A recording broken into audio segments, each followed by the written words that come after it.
Bonjour à toutes, bonjour à tous. Ce matin, à Annecy, un homme s'est attaqué à des enfants avec une arme.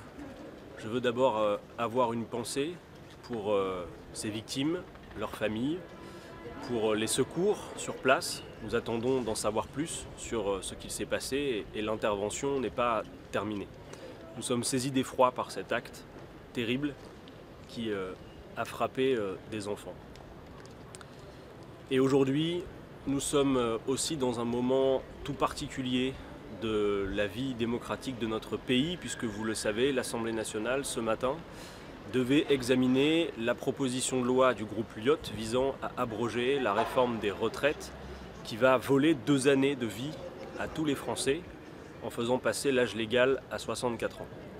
Cette réforme des retraites, seul Emmanuel Macron la voulait. Personne dans le pays ne la souhaite. Elle a vu se mobiliser un mouvement social historique pendant plusieurs mois qui n'a obtenu comme réponse que le mépris et la répression féroce des grévistes et des manifestants. Et les parlementaires, les représentants du peuple à l'Assemblée nationale n'ont pas pu voter sur ce texte puisque désormais le gouvernement utilise toutes les méthodes possibles et imaginables et toutes les combines pour éviter le vote de l'Assemblée. C'est ce qui s'est produit encore ce matin puisque la présidente de l'Assemblée nationale, Madame Yaël Braun-Pivet, finalement rompant avec la tradition de séparation entre le Parlement et l'exécutif, a décidé de rendre irrecevables les amendements qui rétablissaient l'article 1er. Alors nous voulons vous dire que ce combat contre la réforme des retraites, pour la retraite à 60 ans, qui est un combat juste, puisqu'il n'y a pas de nécessité de faire travailler les Françaises et les Français plus longtemps. Il suffit de mieux partager le travail entre tous et de répartir la richesse produite. Ce combat, nous n'allons pas le lâcher.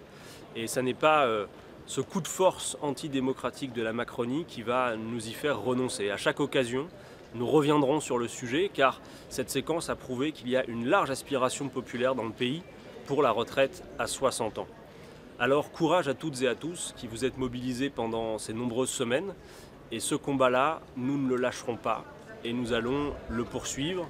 Et nous ne tournerons pas cette page qu'Emmanuel Macron est pressé de tourner.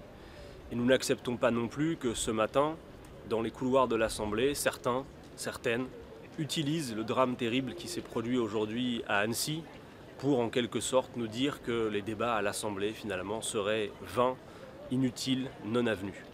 C'est une heure grave pour notre pays, c'est une heure grave pour la démocratie.